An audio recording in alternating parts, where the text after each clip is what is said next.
Hello, everyone. Welcome to the second session of Climate Responsive Urbanism Conference that has been organized by Istanbul Policy Center of Sabancı University. This is the second time we are organizing this conference. The first one was held back in 2019. And since then, we have been looking forward to organize this one, but because of the COVID-19 pandemic, we had to postpone it a couple of times. This year's conference particularly focuses on water governance and management. My name is Sinan Erensü. I'm an assistant professor of sociology at Boğaziçi University in Istanbul. I'll be the moderator of this session, which features three brilliant papers at the intersection of water governance, climate change adaptation, and engagement with local communities. I'll briefly go over the order of our presentations and papers. First presenter is Gökçe Sencan from Public Policy Institute of California, and she will, her presentation will be on a city farm partnership model for building water supply resilience. Second presenter is Kristina Hill from University of California, Berkeley. And her paper is about the potential impacts of sea level rise on groundwater and soil contamination. And finally, we will have Özlem Edizel-Taşcı from Boston University, and her presentation will be on community engagement in climate change policy. So welcome all. All of our three presenters are connecting from the United States, particularly two of them from the West Coast. So thanks a lot for joining and being contributing to our conference this early in the morning. Each presenter will have 20 minutes, and after the presentations, we will have roughly 30 minutes for a Q&A session. And in the meanwhile, the audience could write their comments or questions in the chat box. So let me briefly introduce you, our first presenter, Gökçe Sencan. Gökçe Sencan is a research associate at the Public Policy Institute of California Water Policy Center. She's previously worked as an intergovernmental affairs intern at the United Nations Environmental Program as a climate change research intern at Istanbul Policy Center. She holds a master's degree in environmental science and management from the University of California, Santa Barbara, and an MA degree in chemical and biological engineering at Koç University, from Koç University, Istanbul. The title of her paper is Weathering the Drought Together, a city farm partnership model for building water supply resilience and reducing carbon intensity of water in California.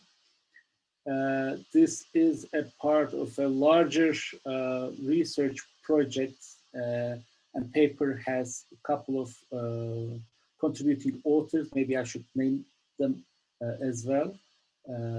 Alvar Escriva-Bou, Hanak, and Robert Wilkinson. So Gökçe, floor is yours. Thank you very much. Can everyone see my screen? Yes, perfect. Thanks. All right. Thank you very much for the introduction. As Professor Erensü mentioned, my paper's name is Weathering the Drought Together, and it's a city farm partnership model to build water supply resilience and to reduce carbon intensity of water in California with a specific focus on Southern California. So before I share the results, obviously, I would like to share a bit of background and project significance with you. So cities and farms in California both need reliable and affordable water supplies in order to have their economies prosper and safeguard their people, accommodate population growth. And Southern California in particular is home to more than half of the state's population. It has big metropolitan areas like Los Angeles and San Diego. And climate pressures make water planning especially challenging because of more intense droughts due to climate change and more extreme weather events. Droughts are deeper and more severe, and wet years are also increasing in severity. So it's a bit unbalanced, and it's becoming a challenge to manage water in these metropolitan areas. On the other hand, we have the San Joaquin Valley, which produces more than half of California's agricultural output. But long-term water availability is a concern there because of a recently passed groundwater management law that restricts how much water can be pumped from underground, and that they need to manage their groundwater resources sustainably. And it's a concern because it's an important agricultural region in California that supplies food. So normally in California, cities and farms compete for water, but in order to build climate resilience, they need to cooperate because, as I mentioned before, climate volatility is becoming a big concern, especially with this year also being a drought year. And for cities, significant declines in water demand happened over the years, and it reduced the pressure on supplies for a bit, especially during normal and wet years. But reliability of water sources in droughts is still a concern. And for the overdrafted groundwater aquifers in San Joaquin Valley, they need to manage their groundwater sustainably. So they need to either expand their water supplies and storage or find flexible ways to manage how much water they can get in dry and wet years. So our question was, could a partnership model bolster water supply flexibility and make our systems a bit more resilient against climate volatility if these two parties can come together and cooperate? I would like to give you a bit of background on Southern California's water and its energy use, because that's another focus of the project, is the carbon emissions.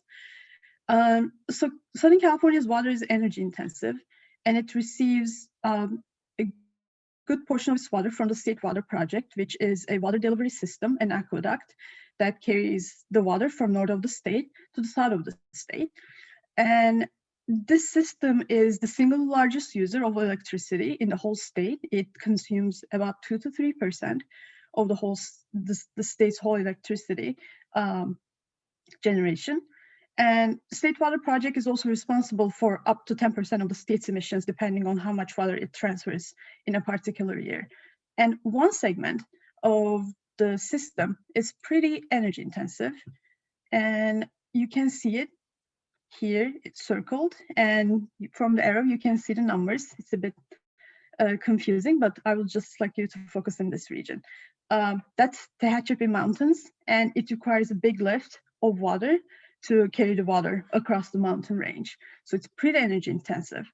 And our question was, what if we can keep some of this water from passing through the Tehachapi Mountains? And will that result in some electricity saving? Will it result in greenhouse gas emission savings? Would it in any way contribute to climate resilience and climate action concurrently? So that was our question. And the best basis for this idea is that farmers in the San Joaquin Valley would receive a bit more water from the State Water Project in normal and wet years, because as you see in the previous map, they are actually in the northern portion of the Tehachapi Mountains. So the water could be kept there and used in agricultural production, and they will pump less, helping them manage their groundwater a bit more easily in wet years. And in dry years, they will send this water back to Southern California cities, a portion of it or full of it, all of it, depending on the partnership model, which I will get to later.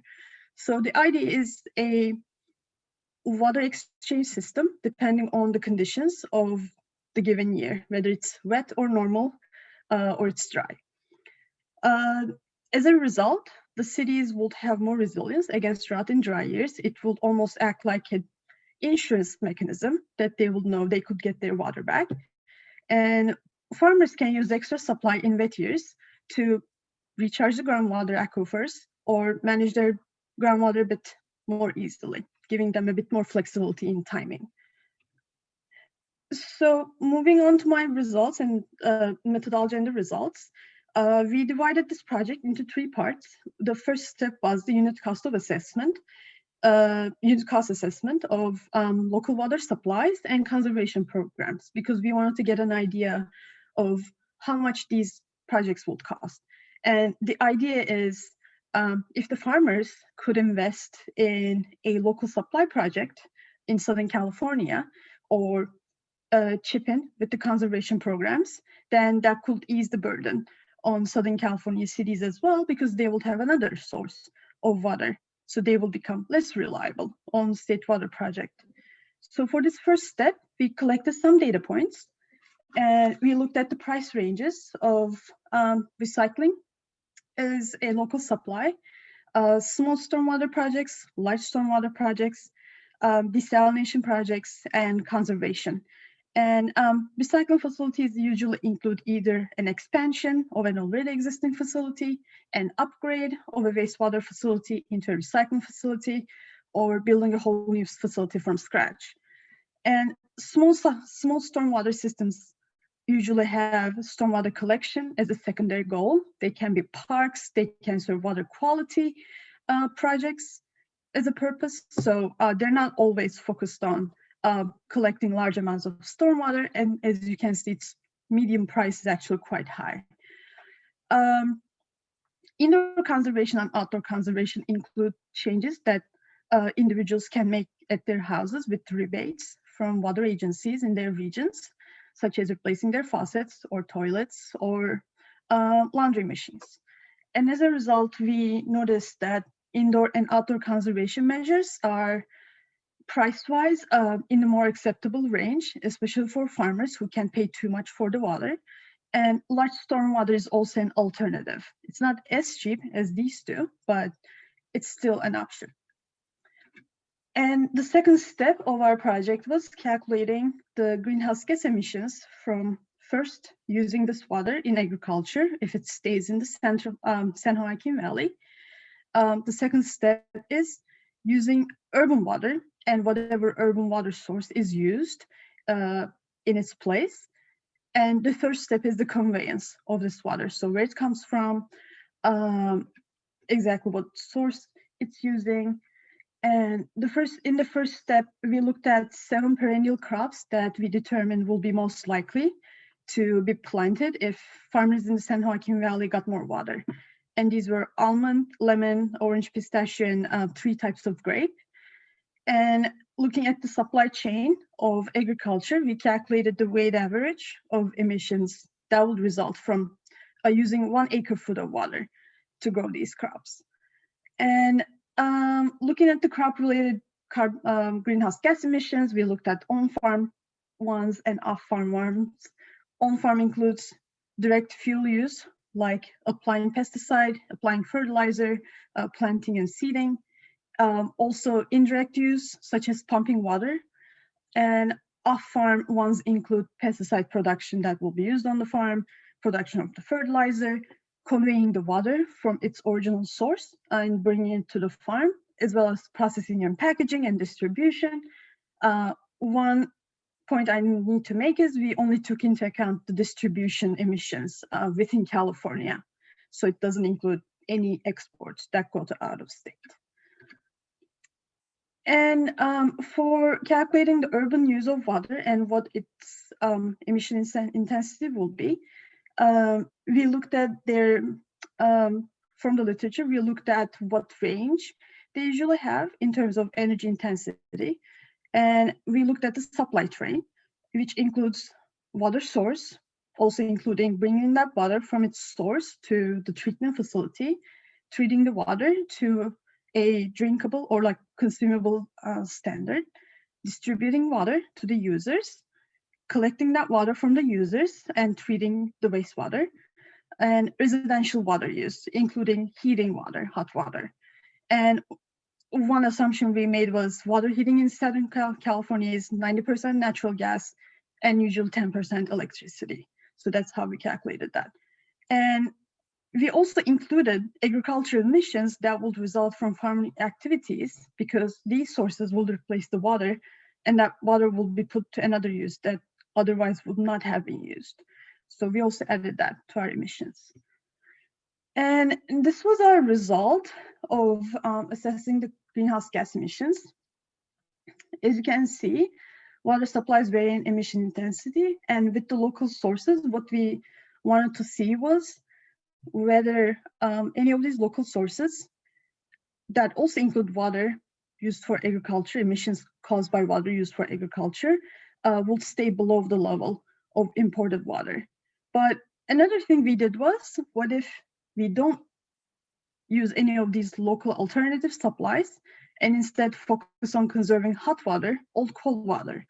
And as you can see, there's a value that represents the water used for residential heating, and it's a big chunk. So it also adds to emissions significantly.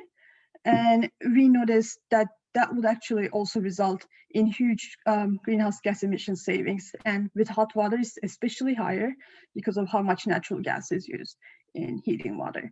So our conclusion was the net difference in greenhouse gas emissions will be maximum if we conserve hot water and encourage the conservation of hot water. And our third step was the evaluation of options. We want to look at the cheapest source of water, highest greenhouse gas emission reduction, and financial value of this emission reduction. And in order to calculate that, we looked at the financial value of carbon dioxide savings in two ways, but went with the second one. As a result, the first one was using the social cost of carbon as determined by the state of California, which is $42 a ton. And the second option was using California's cap and trade auction prices. We went with the second one because some of the utility providers who are, the source of electricity for all these uses of water, they already participate in the cap and trade program. So we thought that would be more realistic to demonstrate the financial value of the savings. And as you can see, hot water conservation provides us with $98 per acre foot of financial value in terms of saved greenhouse gas emissions. And looking at the two, we already noticed that indoor conservation is one of the cheapest options. Hot water conservation is also, in terms of financial value and maximizing emissions, is the most feasible option. So we recommended that hot water conservation in cities would achieve both goals together. And our main takeaway from this was that these partnerships are possible technically, and they will yield results, but there will be different ways to finance these models. For example, one model will be co-investment. Farmers directly invest in alternative water supplies. So in this case, they will invest in conservation measures for hot water conservation. And the second will be an unbalanced exchange. So they will make their quote unquote payments in the form of water being kept. So they get a larger amount of water during wet years and send less amount of water during dry years. So that will be kind of their form of payment. And in the same time, there could be a mixed strategy. It will be a co-investment model where the cities will use some of their finances to finance these projects, but there will also be a portion of unbalanced exchanges, which we observed this was the most desirable option for many parties, especially for farmers, when they think the cost is way too high for them to afford for other options such as recycling or stormwater or desalination. And Another type of partnership is opportunities related to future urban growth, because Southern California cities are still growing in population, and especially with smaller cities growing at higher rates.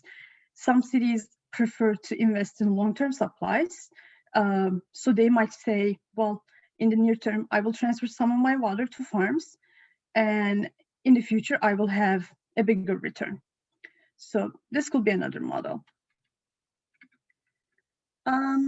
So coming back to cities' water options and challenges, Southern California cities have been putting a lot of emphasis on diversifying their supplies and reducing demands, because it's faced these challenges for a long time now.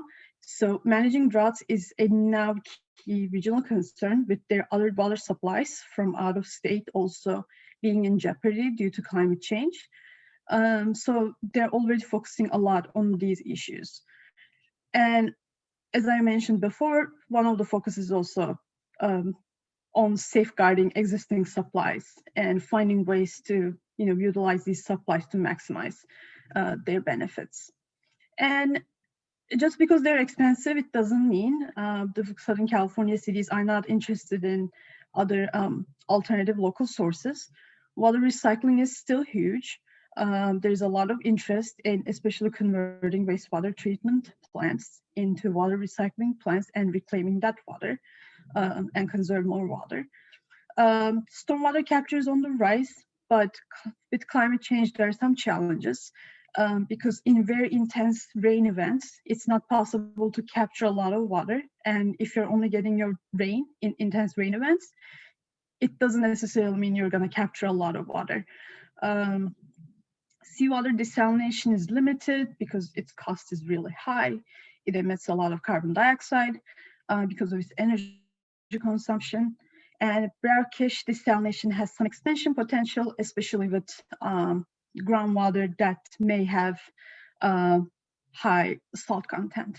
To reclaim that groundwater, they might consider brackish desalination projects.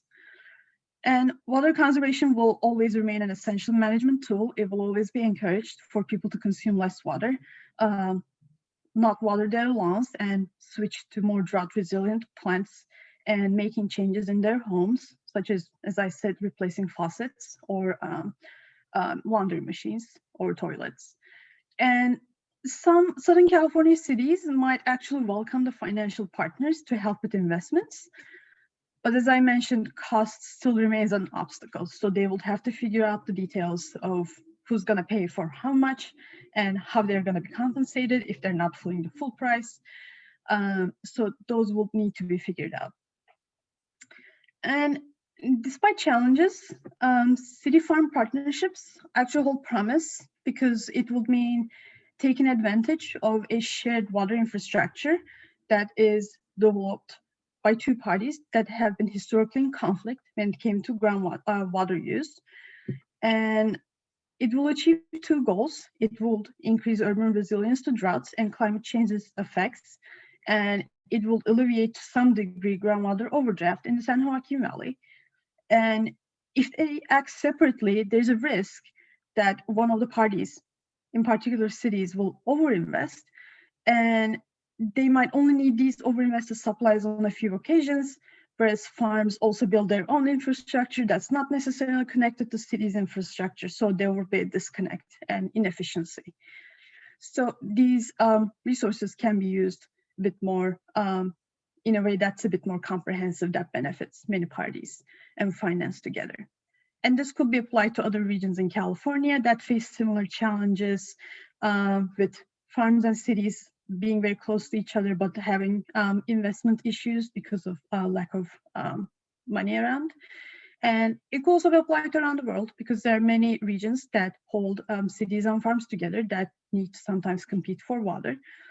And moving beyond all of this, competition and establishing trust between cities and farms is essential, because historically, as I mentioned, they've been rivals and they need to work on building trust with each other. And with that, I complete my presentation. Thank you for listening.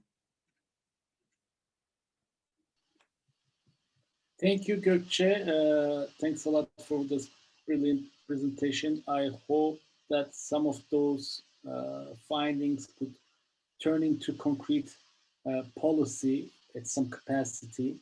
And thank you for using time effectively. Next in line, we have Kristina Hill. Kristina Hill is an associate professor at the University of California, Berkeley. Professor Hill studies urban ecology and hydrology in relationship to physical design and social justice issues.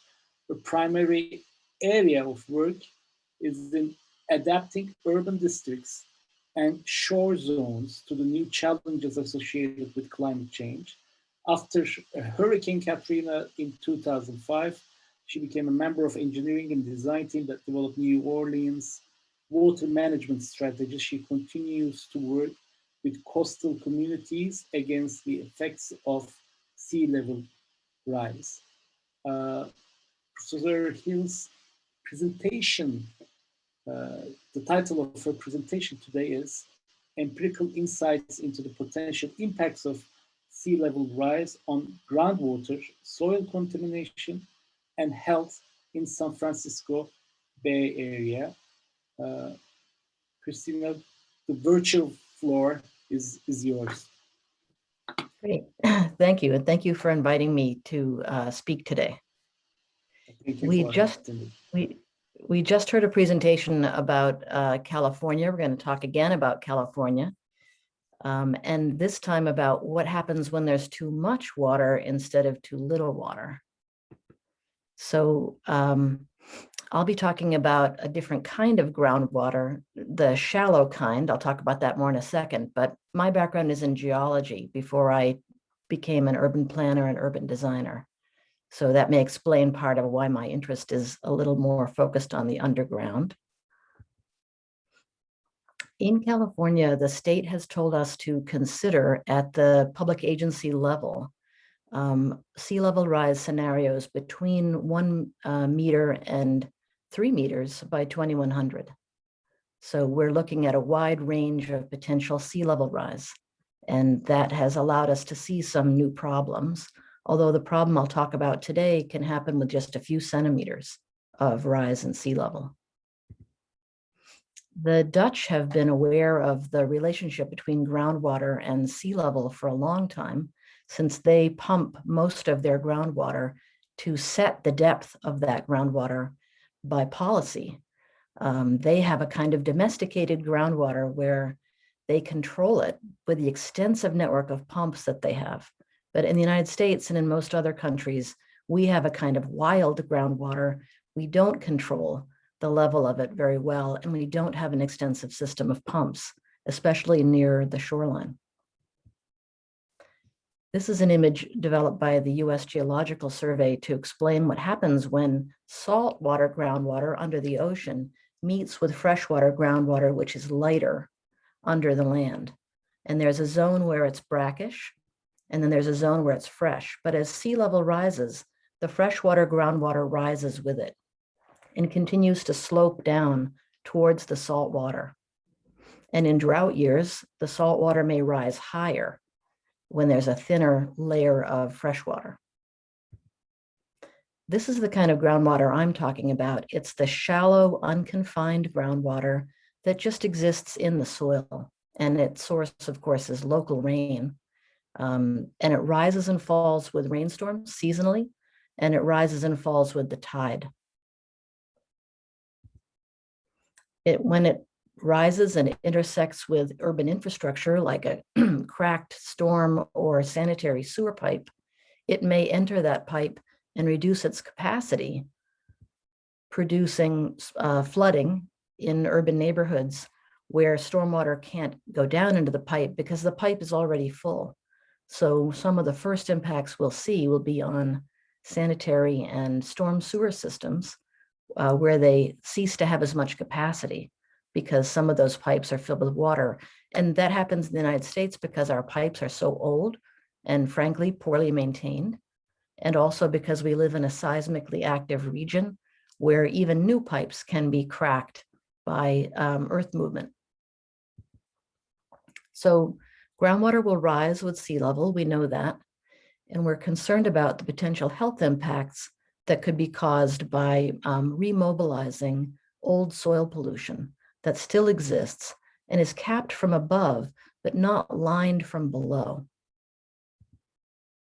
I made this cartoon to help explain to public audiences who I typically speak to what happens as sea level rises, and the salt water is that dark blue water. As it rises, it pushes the lighter fresh water up into any cracked pipes to cause surface flooding and fill our stream and creek channels, and intersects with old soil pollution that may be capped by concrete or asphalt. And this all happens in spite of the fact that there's a levee along the shoreline. So levees and seawalls won't prevent groundwater from rising. This is something the Dutch know, but that most other people in the world don't know. People in California are planning seawalls and levees, but not remembering that the water will come up behind anyway. This is an example of different studies that have been done to identify the salinity of groundwater near the shoreline. This is a Dutch study on the left that shows an area here of blue that's fresh water, and the yellow is increasing in salinity. This is a study looking at the movement of a contaminant plume, and this is the kind of fence grid system that's used to interpolate to establish the qualities of the groundwater at different depths from measurements that are usually sampled in a grid. We didn't have a map for the San Francisco Bay Area of the depth to the water table, and we began to develop one only in 2017.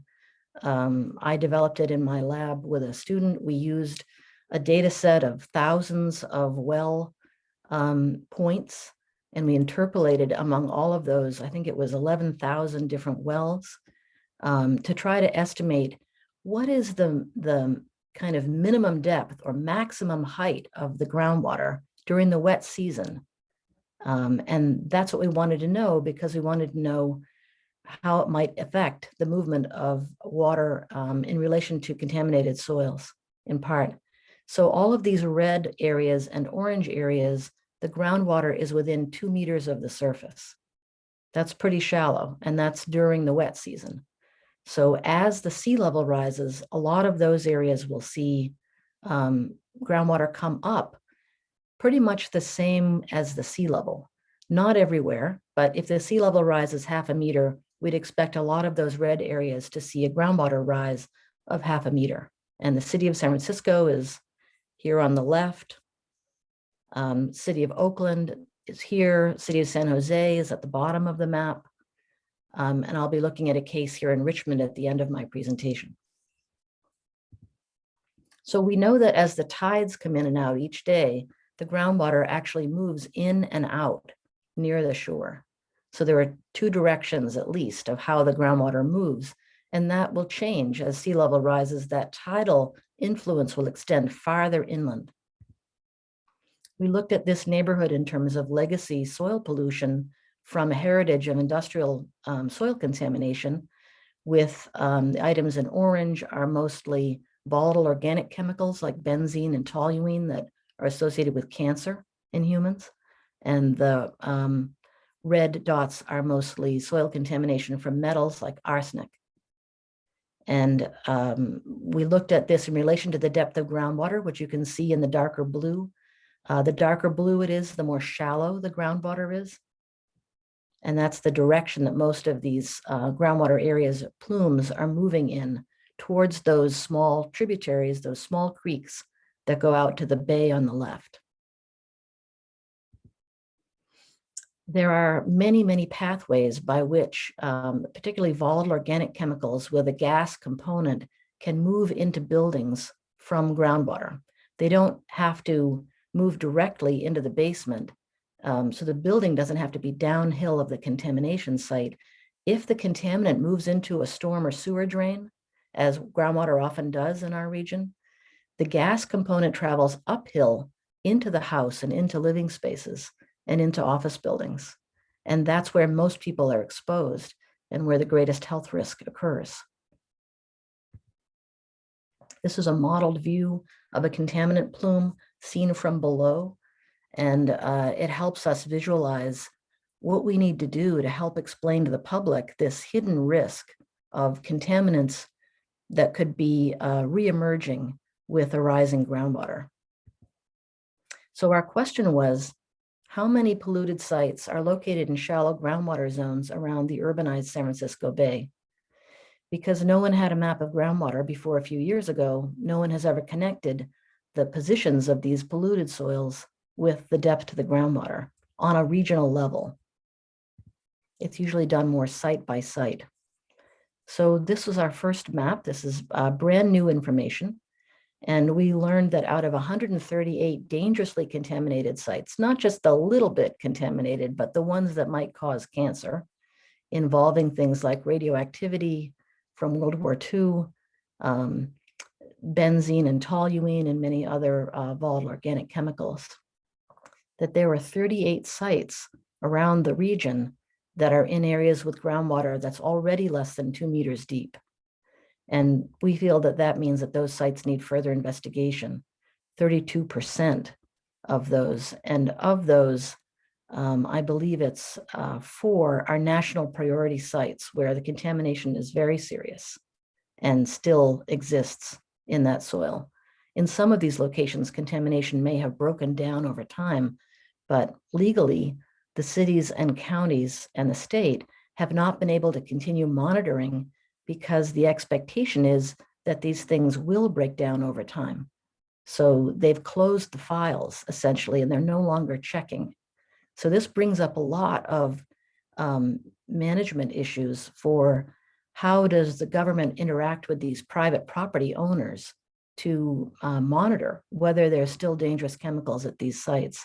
It'll require a change in policy to reopen some of those cases and begin investigating them again, and to watch them for forever, basically, as sea level rises, as long as the waste is present, as long as the pollutants are present. At a county level, and that's the next level administratively in California below the state, is the county. In one particular county where I happen to live, we have 35 out of 67 sites, so 52% are in shallow groundwater zones. And they're shown in this map. The shallow groundwater is shown with the blue, and the contaminated sites are shown in red and yellow, which I realize is hard to read, but the pattern of the red dots gives you a sense of it. And here in the next county to the north, Contra Costa County, there are a number of these sites, and only 18 out of 65 have groundwater that's very shallow, but that's 28% that need further investigation. And it's a very significant problem in some parts of the county. And I'll show you the example of this site in the blue rectangle in the lower left of this map. This is called Richmond Harbor. And I think everyone's now familiar with the AstraZeneca company for their manufacturing of vaccines for COVID. They own this site, and it contains, it was an old chemical manufacturing facility. It has radioactive isotopes in the soil, and it has a lot of volatile organic chemicals in addition to arsenic. This is an aerial view of that site. All of the red areas are very, very serious contamination managed by the state. And the purple dot is a federally managed site. In the lower right, that cluster of red dots is the AstraZeneca site. The city of Richmond plans right now to place 4,000 new homes on that area here of the cluster of red dots on the right side of the slide.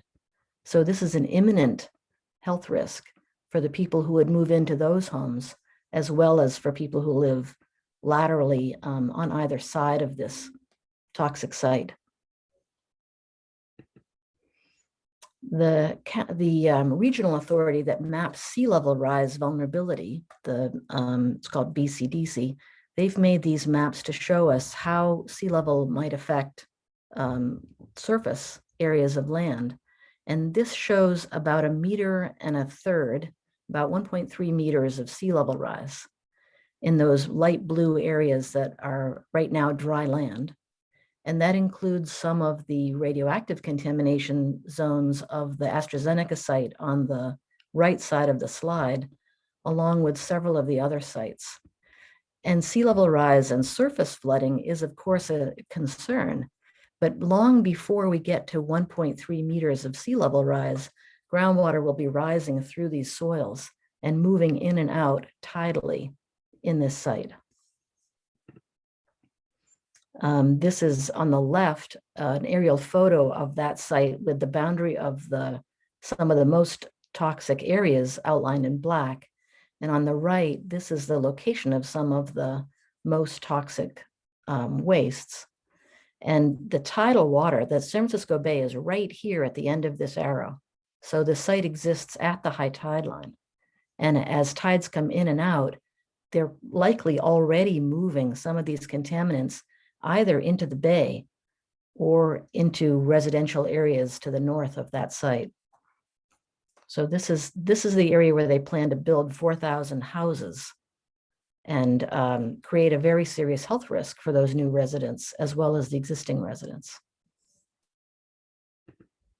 So our next steps will be to help everybody try to understand that levees and seawalls won't prevent this phenomenon from happening, that rising groundwater may actually have a bigger impact on coastal cities than rising saltwater. More land area may be affected with more significant health and structural impacts. In fact, again, mentioning our seismic region, shallow groundwater can increase the risk of extreme shaking and a phenomenon called liquefaction. So whatever we build to try to contain these contaminated sites has to be prepared for extreme shaking in an earthquake event. We're currently highly likely to experience an 8.0 earthquake in the next 20, 30 years here on the East Bay side of San Francisco. And then adaptation will need to include removing or sequestering toxic soils, while at the same time finding urban strategies that do allow us to live with higher water as we build additional housing for a region that's desperately in need of additional housing. So there are some very serious health risks here. And then I haven't mentioned it much, but the areas that have the industrial contamination are typically areas where minority ethnic groups live, African Americans, Latino Americans. They were restricted to those areas by housing agreements and covenants in the 1940s, 50s, and 60s. They weren't able to move. And now that there's more justice in housing, they can move, but they can't afford to live anywhere else. So low income, racism, and environmental vulnerability have really intersected in this particular issue. And we see the most vulnerable people in our society vulnerable to this new risk, which is a very important concern. Thank you for your attention, and I'll end with that slide. Kristina, thanks a lot for this presentation. I mean, this was really informative as well as concerning, not only for those who are living in the Bay Area, but for all other coastal cities across the world, including Istanbul. And there are some eerie similarities between two cities. Istanbul is also in between different waterways, prone to major earthquake, has a very old infrastructure system, and some of the city is being built on top of old industrial factories. Hopefully we'll come up with maps like these overlapping different risk areas. Thanks a lot again. Next in line we'll be having Özlem Edizel-Taşcı from Boston University. Özlem Edizel-Taşcı is an adjunct professor at the Metropolitan College of Boston University in Massachusetts. She specializes in sustainable development as well as climate change policy, water management, urban regeneration, participatory planning. Over the years, she has engaged in different funded research projects in the US, UK, and Turkey including a postdoctoral research fellowship on this major research project called Hydrocitizenship, and this paper is, I suppose, coming from that research, which took place in London from 2014 to 2017. Dr. Edizel-Taşcı holds a PhD from Brunel University, and she has a master's degree in regional planning from Middle East Technical University. Özlem's talk today is titled as Community Engagement in Climate Change Policy, the Case of 3 Mills, East London. This presentation has a co-author, and I should name the co-author as well, Graeme Evans. It's your turn. The floor is yours, Özlem. Well, thank you. I'll just share my screen now.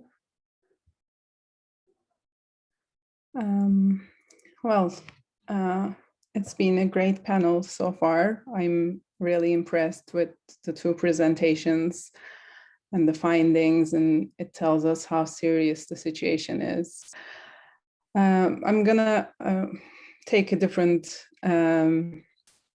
approach now and take us to more community engagement in climate change policy, and kind of how to inform and involve these people to bring awareness and what can we do about this. So as Sinan mentioned, prior to moving to the States, I was a postdoctoral research fellow for this project called Hydrocitizenship. And today I'm gonna present a part of this project. So the Hydrocitizenship Project ran from 2014 to 2017, and it was an Art and Humanities Research Council funded project, which investigated to the ways in which communities live with each other and their environment in relation to water in a range of UK neighborhoods. I think what made it different than other research was usually these questions are asked by urban planners, environmental engineers, and so on. Whereas here, because the project was funded by the Art and Humanities Research Council, we had to come up with creative ways to engage with people and their relation with water spaces. So the research asked a series of questions about what communities are, how they function, and the role of environmental assets, conflicts within and between communities, and progress to interconnected communities and environmental resilience. The hydrocitizenship term has been adopted in reference to a more established notion of ecological citizenship. And in our project, we put this idea to work within the contemporary context of individual and community engagements in water. So in urban areas, climate change is projected to increase risks for people, assets, economies, ecosystems, including several things we also discussed in this panel: the flooding, sea level rise, landslides, air pollution, land pollution, drought, water scarcity, and several more. These risks are amplified, as Kristina mentioned, for those lacking the essential infrastructure and services or living in exposed areas. Hence, the project aimed to bring particularly water into creative conversations and with social and community concerns in varying case studies. So the case studies are in Bristol, Lee Valley, Mid Wales, Shipley, and Bradford. Each case study was conducted by a team which includes academics, artists, community activists, selected community partners ranging from small community groups, NGOs, to larger organizations charged with aspects of regeneration and community resilience. The hydrocitizenship.com is still active if you want to see more about the other case studies and the outputs and everything. Please feel free to visit. So as I said in the beginning, I was part of the Lee Valley team in London. And during this project, we mainly dealt with the lower Lee Valley, in the circle here, in the lower part of it. Oops, I guess here. So the River Lee, for those who are not familiar with London, is the second biggest river of London after Thames, comprising a system of canals, locks, reservoirs, historic resident and industrial community, and rich ecosystem. Over the 3-year project, we aim to investigate and contribute to understanding the diverse relationship between people and water in the Lee Valley. Today, I will present one sub-case study of the project, which is 3 mills, but it's in the circle here. But we done work in other parts of Lee Valley as well. If you're familiar or if you have questions, we can discuss that during the Q&A. So there are several, as I said, waterside heritage buildings in the Lee Valley, one of the oldest being the house mill at 3 mills. The house mill was operated by the tidal flow to provide flour to local bakers. And in addition to flour making, the mill served the famous gin distillery next door on the 3 Mill Island. The area is particularly a deprived area with one of the highest multiple deprivation index in London. And the house mill is a low-key heritage visitor attraction today, being the oldest surviving and largest tidal mill in the UK. And there are industrial buildings still around, growing housing and leisure development surrounding the Olympic Park. Olympic Park is just north of the 3 Mills area.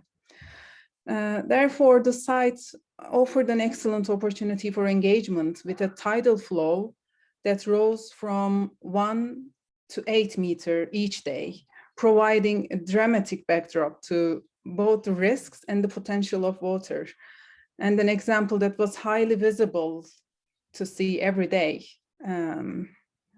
So the 3 linked community engagement activities are undertaken in the 3 Mills side are here that I'm going to talk in detail now. These activities were undertaken by the Hydrocitizenship research team, and we were engaged with communities in different ways. So the first one I would like to talk about is the cultural ecosystems mapping, the participatory GIS. So participatory GIS facilitates the representation of local people's spatial knowledge with maps, and eventually using decision-making process as well as supporting communication. It can be done in several forms, from paper to online. With this project, we prefer to have it paper-based because it's widely accessible and eliminate possible technology barriers. So the project, in this project, the participatory GIS technique has been applied, which is intended to collect data about special issues derived from cultural ecosystem services. The method is used to understand the issues around the use of space and engage with general public. And this exercise is to assess cultural services adopted these 11 categories from Millennium Ecosystem Assessment. And we kind of identified the questions around these themes, the use, aesthetics, cultural use, problems, and community cohesion, which comes from the cultural ecosystem services. This is how our maps looked. Participants were asked to identify recreational uses, cultural uses, and problem areas with the use of this A0 size map. It's the aerial view of the area that we are working. So using color-coded sticker dots, they identified like what the landscape represents for them and special places. The data on the maps and questionnaires were transferred to an Excel database and then entered onto GIS for the analysis. And this is how the analysis looked on the right-hand side of the screen. Several mapping sessions were held at invited and public events festivals.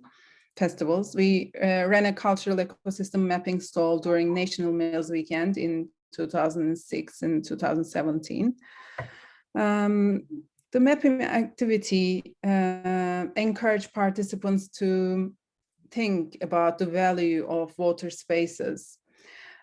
For example, in 3 mills, there was a pattern of having the heritage locations identified by the participants and the meeting places together.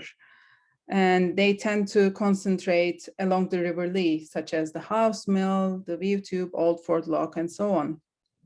So all participants agreed with water being an important urban amenity for them and acknowledged using water spaces frequently for different purposes. During the mapping exercise, the participants had the opportunity to discuss the negative effects of climate change on the spaces they value between themselves and the project team. And the activity also made them realize how much the places they value are under threat in the case of pollution or flood risk due to climate change. The next one I'm going to talk about is the active energy. As I said, we kind of work together with artists during this project.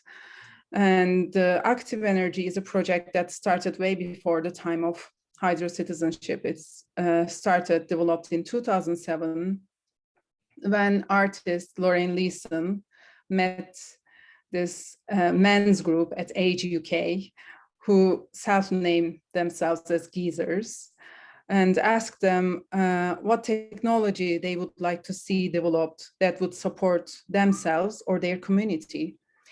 Their answer was water wheels to be used in nearby tidal waters to produce renewable energy, because they were coming from ex-dock workers. They had, working in steam engines, so they had the engineering knowledge.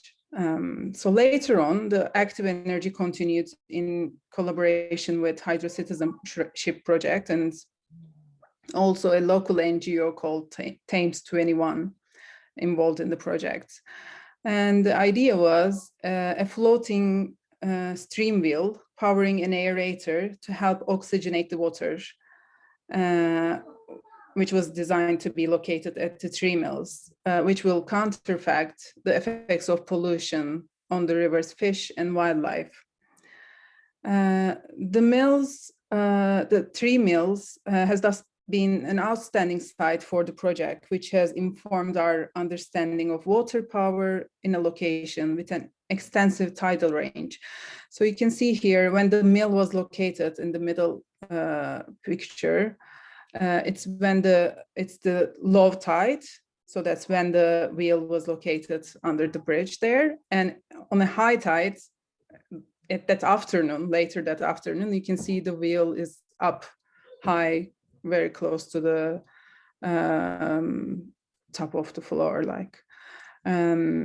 so you can see that during the day with the 3 mills area. The Active Energy mobile water wheel was launched at the 3 mills in 2017 during the National Mills Weekend. And this was an opportunity to bring awareness to renewable energy, the importance of community input to design, and the value of older population to wider society. Following the success of 3 mills water wheel project, in 2009, a second water wheel based on the original model was created in the Olympic Park, upstream from the 3 mills, and science students at a secondary school located near the river and 16-year-old engineering students at the College of Further Education were involved in workshops leading up to its installation. So it was an intergenerational collaboration, and this has led the geezers, who were previously isolated old men, finding themselves mentoring this school children and bringing their expertise to them and having discussions about sustainable energy and climate change. And finally, engagement in climate change and wider environmental issues was also undertaken with University Architecture Design students at the Middlesex University, who had selected the urban waterfront of the area as the site for their final year projects. They had access to cultural ecosystem mapping findings and visualizations through lectures given by the Hydrocitizenship team members. A month-long exhibition of student design projects was housed at the Three Mills, and this provided local residents, visitors to the Heritage Center, the Three Mills, and an architectural audience to view and experience the site, and thus, again, raise awareness of the environmental challenges, history, and possible solutions to developing the waterfront, both in an imaginative way and a sustainable way for the future. So the case study of community engagement in climate change has highlighted the importance of co-design and co-production in research-based interventions that stress the importance of local knowledge, information providing, consultation, and participation has been experienced through the engagement activities in the Three Mills, as well as I mentioned, raising awareness in environmental and key climate issues in the area. The engagement activities at Three Mills actually help to communicate community experience, opinions, and concerns with local agencies and policymakers. As I mentioned before, Thames 21, an NGO that effectively contributes to policy, was actively involved in the Active Energy project, and they were also informed from the findings of the cultural ecosystems mapping activities. So the project managed to feed into the policy making at the local level mostly. Findings from the participatory GIS mapping activities, followed by artist-led Active Energy project, and finally creative design exhibitions based on the Waterside heritage. Together, they demonstrate the benefits to be derived from a more co-designed, co-produced approach to engagement with improved accessibility and better governance for sustainable solutions in response to climate change impacts. This iterative approach also emphasized the importance of participatory engagement in research-based interventions to help to generate climate responsive planning and design solutions, especially for the adaptation to climate change, and especially in this case, flood risk, pollution, and global warming. So I think that's all I wanted to say. Again, the leevalley.org is still active.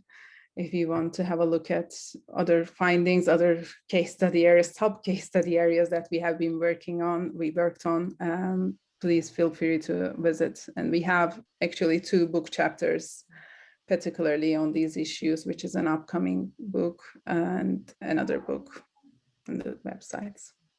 So thank you. Thank you, Özlem. Can you share those links in the chat box as well? Sure. That will be very helpful. And thanks a lot for this presentation.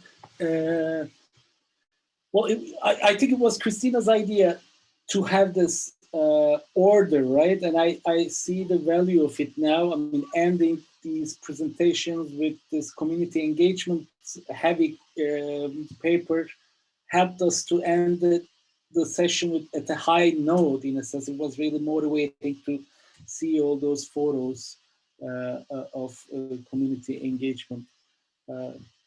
Thank you one more time.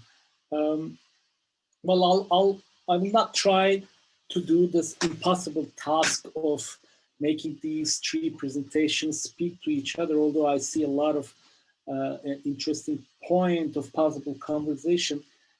Instead, I'm gonna take a couple of questions from the crowd, but before that, maybe I could use my moderator role and perhaps ask some general questions to every one of you that will help us to understand the type of research that you have been conducting and how you disseminate that knowledge with the larger public, and how you really see the larger literature and knowledge production in this field. The first question is about this term resilience.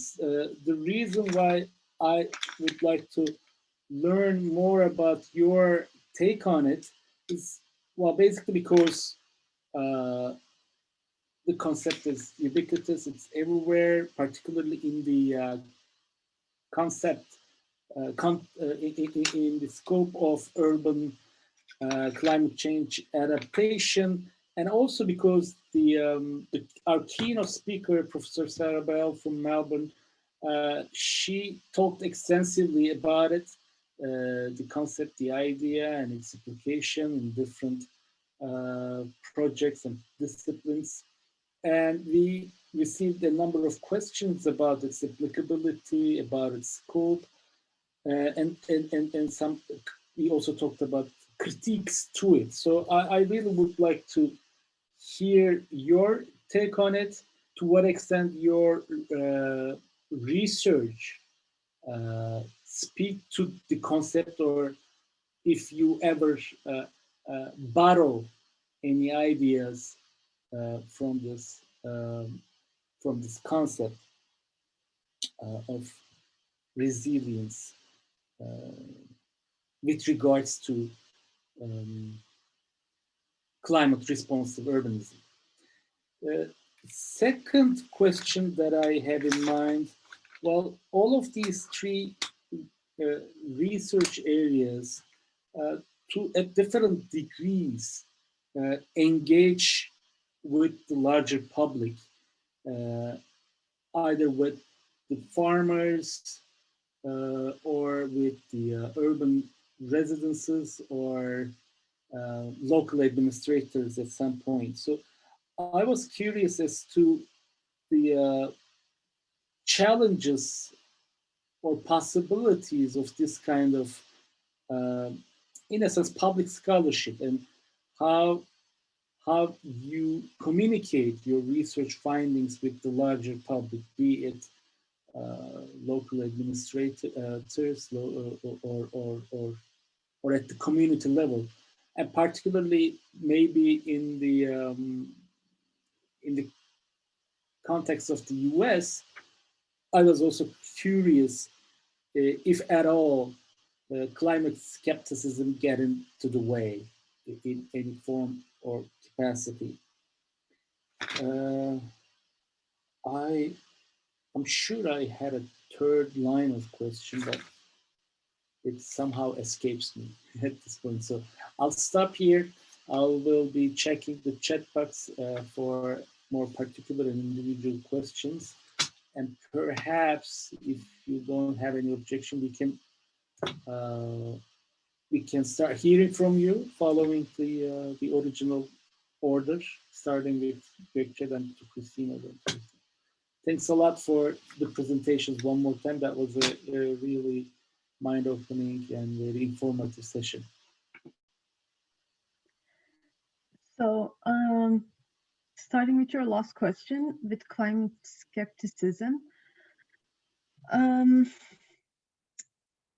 So climate skepticism does exist, including in California and including among some of our stakeholders, including farmers. But the interesting thing is, even though they may not accept that climate change is real, they still understand something's different, and farmers are really observant of climate change, like changes in small changes, even small changes in climate or weather variations. So they may not believe in the overall concept, but they understand that something is affecting their economic activity and their livelihood. So when we connecting to your second question about engagement and outreach, that is something that we try to use to explain our points better, because even if they refuse to, admit that climate change is real or the planet is warming, we can still tell them, well, you're facing these problems, right? Like with your livelihood, with your agricultural activities, and that's what matters. And this is one way to maybe mitigate your problems. So this is usually our approach. For your first question, in terms of resilience, the definition of resilience in our context would be making sure that cities provide equitable access for all of its residents to water, even in the harshest of droughts. And for the farming community, that would mean, because farmers are not only working for themselves, but they're also holding a whole community together through, creating jobs, supporting a whole food processing industry in their local areas. Resilience would mean making sure that everyone's livelihood is somehow protected from the weather's effects or the climate change's effects. And that could be in various ways. Could be by coming up with special programs to support farmers, which is actually currently underway in California because of water restrictions this year, compensating them, trying to invest more in these communities that may not have as much agricultural activity going into the future because of water scarcity. And for the cities, it will be adjusting the rates so people, especially people at the lower tiers of income, can still afford to use their water coming out of the faucet without being concerned with whether they can pay their bills or not.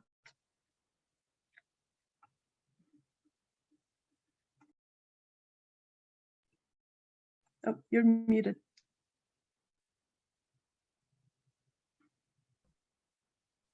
You're muted. Oh, sorry. Thank you one more time. Before we move on, would you like to respond to very briefly to Akgün's question as well? And she says, yes. Well, you mentioned that California is diversifying its water supplies. Doesn't it mean diversifying public participation to overall water management as well? How do the authorities manage public participation so that more diverse segments of society are represented in the allocation of water? What roles NGOs play here? Very briefly, this is a very interesting question, because there are different aspects to how public participation works in California. When you look at environmental activism on the coastal cities versus inland cities, especially in rural areas where there are many underserved Latino communities, you see some disparities in terms of how seriously they are sometimes taken. For example, with the coastal ones, we see that people, especially living in rich regions, can go and advocate to block special desalination plants because of their harm to the environment, and they may not want it because it's too expensive. They may not think it's a good investment, and somehow they're taken seriously, they're listened to. When you look at inland, these underserved communities that also live in poverty are suffering from safe drinking water, lack of safe drinking water, and they've been advocating for reals. They're finally getting the recognition that they deserve, but it took the state a while to make sure there's an equitable public participation. So one tiny thing that they changed is now they provide also some Spanish language services, because these communities mostly speak Spanish. They may not be as fluent in English.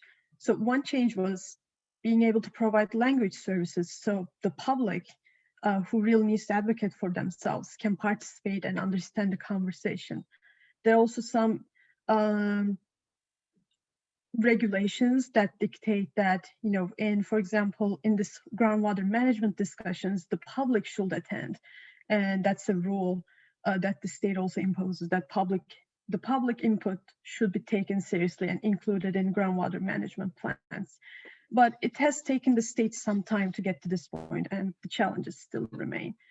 So NGOs mostly help with the rural areas in particular, I would say, in safe drinking water advocacy. a lot of progress has been made. Still, a lot can be done.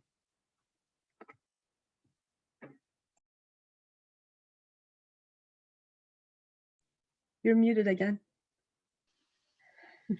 Well, for so many months using Zoom, I still forget the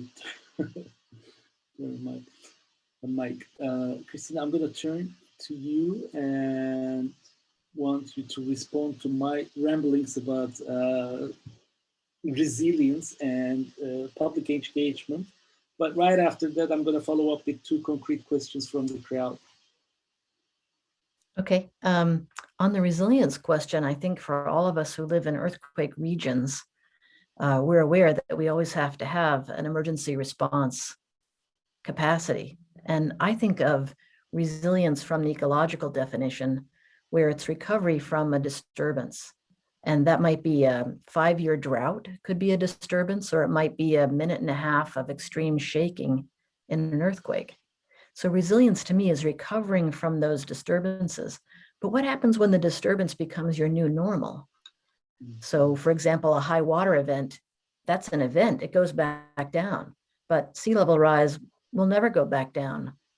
So we confront a situation where the environment itself is changing. And I think that requires us to think about being adaptive instead of just resilient. So we'll always have to be resilient, but now we increasingly have to be adaptive because our ability to respond to emergencies will be overwhelmed as those droughts become more frequent, or fires become more frequent, or flood events become a normal condition. So I would say they always go together, but this new adaptive requirement is very, very important, looking forward at what our adaptive pathways will be for living with higher water and different temperature regimes, different water regimes. And then your other question was about climate skepticism. I think that's really interesting in the Bay Area, in the San Francisco region, because everyone believes in climate change. As far as I know, I mean, maybe there's somebody hiding under a rock I haven't spoken to who doesn't believe in it, but almost everyone says it's true and real. And yet the mayor of the city I mentioned, Richmond, that has the AstraZeneca site, he went to the COP21 event. He's, or not 21, but he went to, I think, COP 16. So he's traveled internationally to hear about climate issues, but he believes that it's so complex and that it's going to happen in the future. So that means he can go ahead and make local decisions now, because that climate thing, that's in the future. That's 2050 or 2100. That's not about him deciding to put 4,000 homes on a toxic waste site this year. So I think that's the problem, is that people still see it as in the future.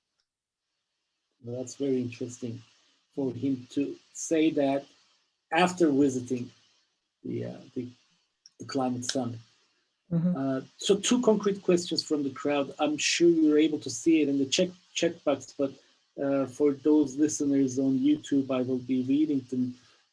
And that asks, cities like Istanbul are facing the risks of climate change and large magnitude earthquakes simultaneously in terms of developing a holistic management perspective, responding to both climate-led and the abnormal groundwater rise after a large earthquake, perhaps call for a time-scaled framework, or does the latter call for a more emergency-oriented management?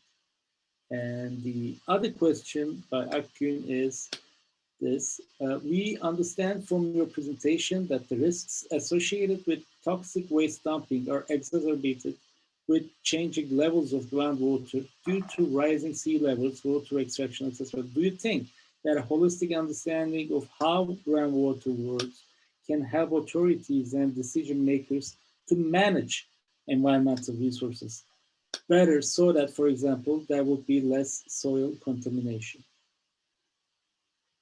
So for the first question, we're beginning to use a method for planning that was developed in the UK for the London Thames estuary planning. And that's called adaptive pathways or adaptation pathways. And that considers how different investments over time create a kind of stepping stone pathway that you could project costs for and project impacts of. And we can look at those different pathways and say, if we make this investment now, how far does it get us into the future? And when would we have to change to a new strategy? So the adaptation pathways approach is a time management strategy, management of resources and hazards over time. But we're having the same debate. We're talking about putting sea level rise and fire. Fire is already part of our local hazard management emergency services.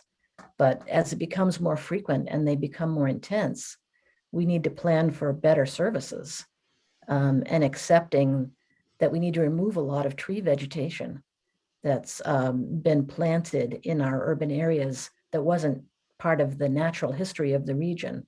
So we'll have to cut a lot of forests and think differently about fire. But I agree, it needs to be over time. And we are also having that debate about which elements can go into emergency services and which elements need to be part of a longer term plan for where not to build houses or how to build houses that float, and where to cut trees.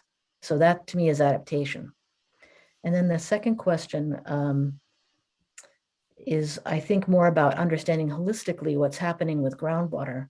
I think groundwater is very difficult because it's underground and people have a hard time visualizing that. So I hope that we'll come up with some tools that let people visualize it in a very public friendly way. At the same time, we'll have tools that let decision makers and civil engineers visualize it. They too struggle because the complexity is that as it rises, it'll also run off laterally into streams and into pipes. So it's coming up and also moving sideways. And in some places, it's mostly coming up. And in some places, it's mostly moving sideways. And we need to be able to visualize that. Otherwise, people will dismiss it and say, oh, no, Kristina, you're completely wrong, because here it's going sideways. So it can never just come up. But in some places, it's just coming up and not going sideways. It depends on the geology and the shape of the land. So I agree, it's a holistic understanding that's needed. Thank you, Kristina. Finally, I will turn to you, Özlem, and would like you to respond to my questions about the value and meaning of resilience in your work, and value and importance and possibilities and challenges of public engagement. I'm particularly curious about your answer because your research takes public engagement in its core. So I was curious as to how that impacts your ability as a researcher to communicate this information to the larger public and perhaps local administrators.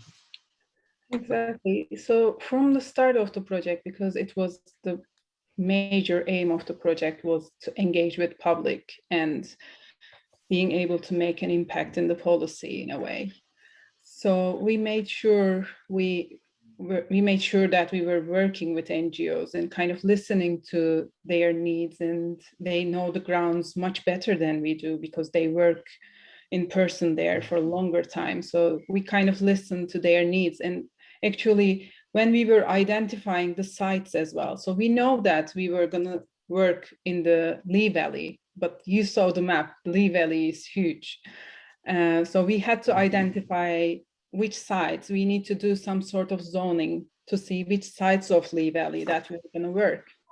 And that's when the local NGOs, the environmental ones especially, local authorities and the bigger organizations like the Park Authority, Lee Valley Park Authority and so on, came into place. We had discussions with them and they kind of identified the areas that need more engagement or raising more awareness about climate issues and environmental issues. So that's how we identified. Tree Mills came from Thames 21, which is a local organization, and they had a big stake in making the local policy. So they kind of engage with the local authority in the policy making and work together. So we made sure that we were working with all these local authorities and feed all our findings into them.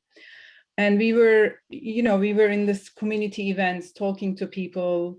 They were raising questions about climate change, and we were having conversations, like informal conversations, but it was really helpful in terms of them understanding, because sometimes we even didn't need to say anything, and they were talking between each other, discussing things. They start to think about these problems and changes in their neighborhood, and they realized this might be because of the climate change. So they kind of had this lightning in a way.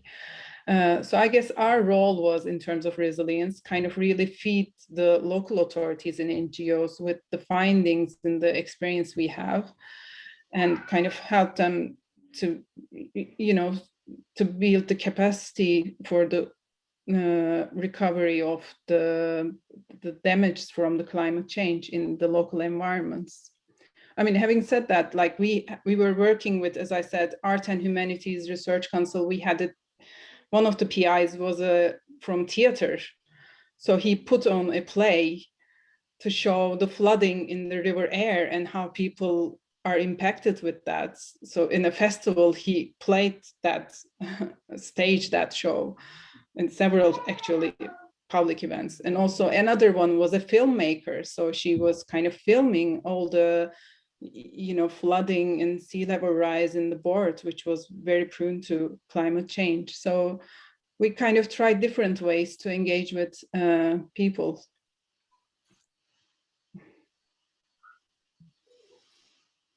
Thank you, Özlem. Well, as such, I think we'll conclude our conference right on time, unless you have anything to add. I'm amazed that we are ending right on time, because it's a rarity, especially for conferences organized by Turkish institutions. But this is a nice exception. We are ending it right on time. I would like to thank you a lot for sharing your work with us. This was a really illuminating session, and I enjoyed very much moderating it. And I would like to also thank to our viewers on Zoom, and also future viewers on YouTube. Please follow our social media accounts. Istanbul Policy Center. It's we are on Twitter, Facebook, and soon we will be sharing the recordings of this session, and the first session, as well as the opening keynote remarks within next week or so. Thank you one more time. This was a great session. Hope we'll cross our paths in the future in other occasions. Thank you very much. Thank you. It was great panel in the conference. Thanks for all the work. Thank you.